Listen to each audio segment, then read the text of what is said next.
I would say only that if some of my judgments were wrong, and some were wrong. Napoleon once said, "In politics, stupidity is not a handicap."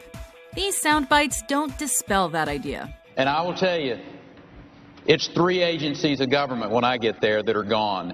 Commerce, education, and the, what's the third one there? Let's see. Welcome to WatchMojo.com, and today we're counting down our picks for the top 10 dumb things said by United States politicians. It was an obscene period in our nation's history. No, not our nation's, but in World War II.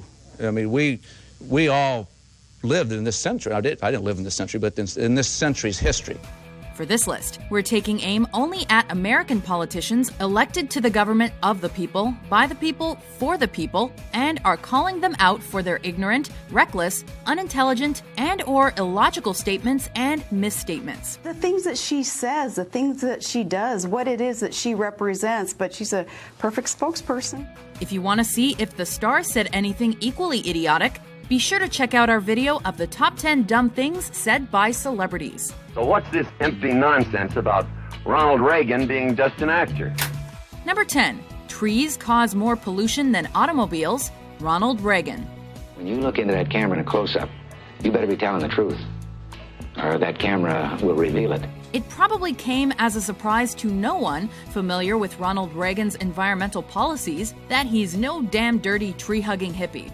On the contrary, Teflon Ron entered the office of president in 1981, cynical of environmental causes and unconvinced of their political importance.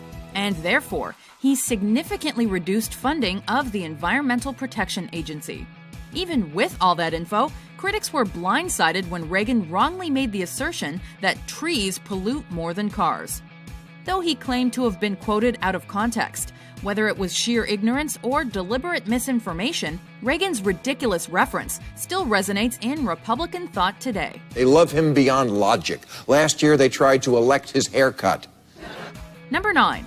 Every month that we do not have an economic recovery package, 500 million Americans lose their jobs. Nancy Pelosi. First off, Nancy Pelosi is a dingbat.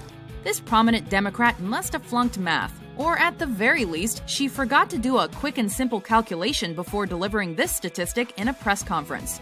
Pelosi made this slip of the tongue in 2009, while she was the House Speaker trying to drum up support for President Barack Obama's significant stimulus package. Are you going to raise taxes on guys like me? No, we're How about guys like me who make millions of dollars a year? Let's do a quick math rundown on this one, shall we?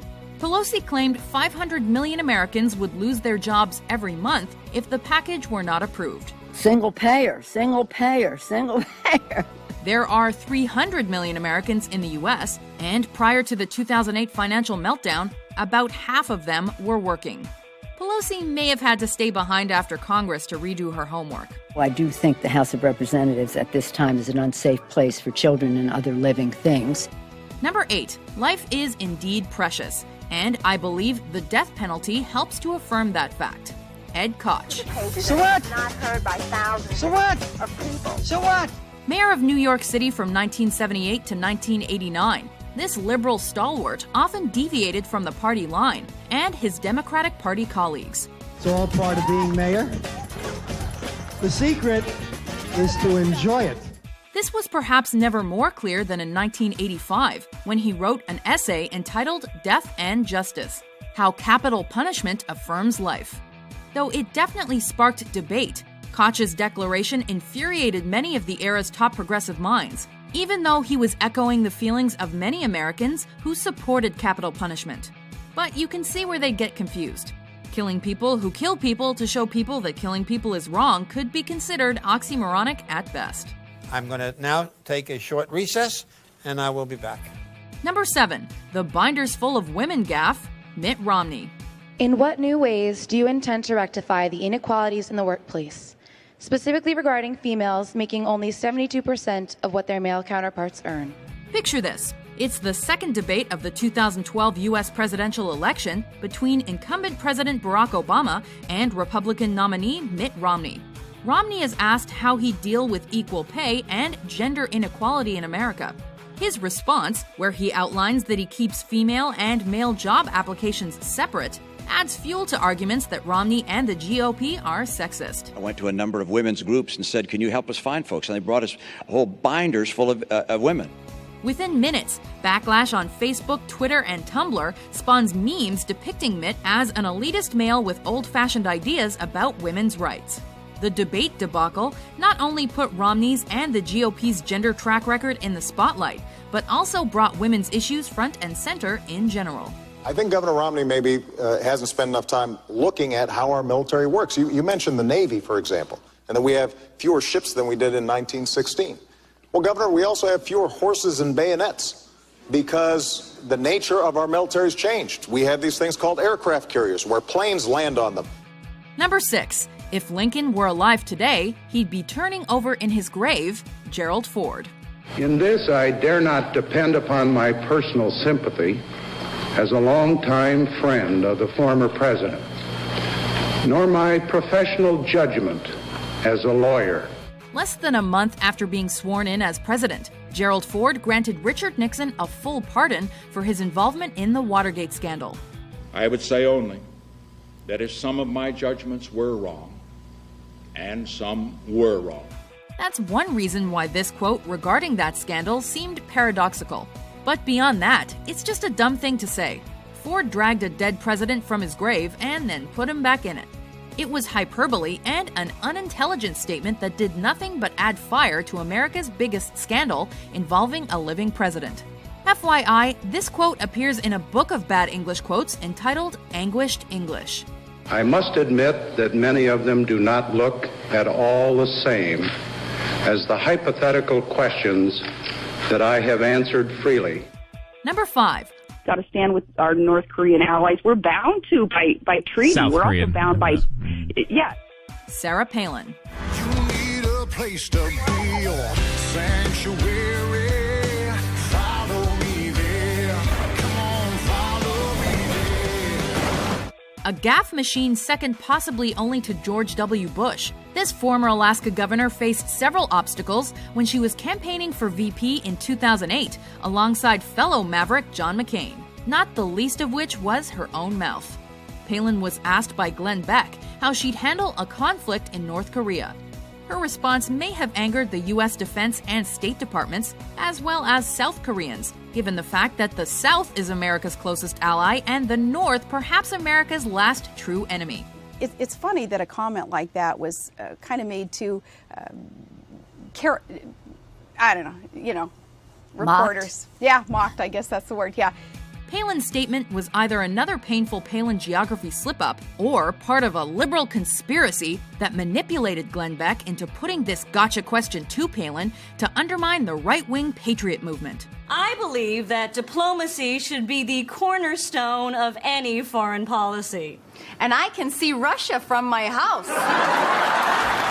Number 4. I took the initiative in creating the internet. Al Gore. In this 1999 CNN video, Wolf Blitzer interviews Vice President Al Gore.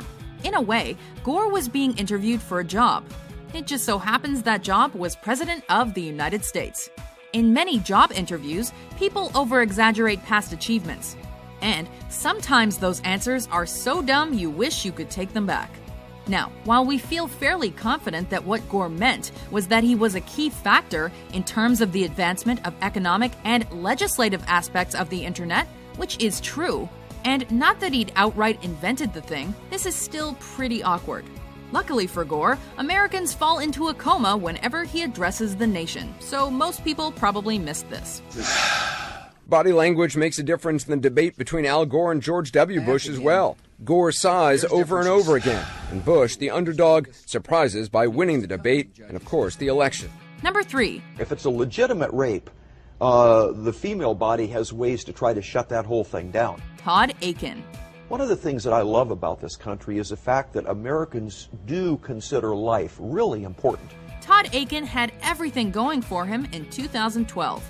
He'd won the Missouri Republican state primary against some fierce competitors and looked poised to go places. But on the campaign trail, he made one fatal mistake. Akin was asked about his abortion policy, a hot-button issue to be sure. Aiken's inexplicable response, which he has since reiterated was not a misstatement but his true belief, basically outlined that the female uterus magically prevents unwanted pregnancy after rape. Even more, Aiken was grilled for using the qualifier legitimate to describe such rapes, as if it had to pass a was she or wasn't she asking for it test. The damage was done. What he said was, I used the wrong word when I said legitimate rape. What I meant was forcible, because that's the word Paul Ryan used. Nobody ever refuted the other part, the part about the magical spermicide. Number 2. Well, when the president does it, that means that it is not illegal. Richard Nixon. By definition. Exactly. When reliving the blunders of American politicians, one name stands out: Nixon. His Watergate scandal scarred the political scene for years and caused him to become the first and so far only U.S. president to resign. I have never been a quitter. To leave office before my term is completed is abhorrent to every instinct in my body. Nixon fell victim to the terrors of technology and the media multiple times during his career, whether it was on TV or through pesky tape recordings. I have no comment. But Nixon's goofiest gaffe came after he'd stepped down. During 1977's famous Frost-Nixon interviews, the disgraced former president evidently slipped up and answered David Frost's question on national security by declaring that the president is above the law. And he wanted us to believe that he was not a crook? No, there will be no picture. No, after the broadcast. You've taken your picture. Didn't you take one just now? That's it. Before we unveil our number 1 pick, here are some honorable, or in this case, dishonorable, mentions.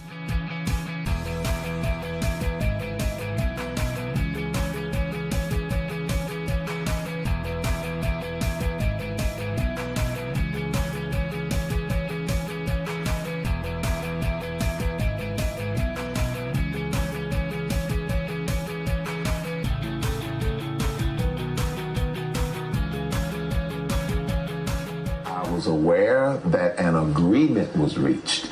The word settlement versus the word agreement, I'm not sure what they called it. It depends upon what the meaning of the word is. Yes. Number 1.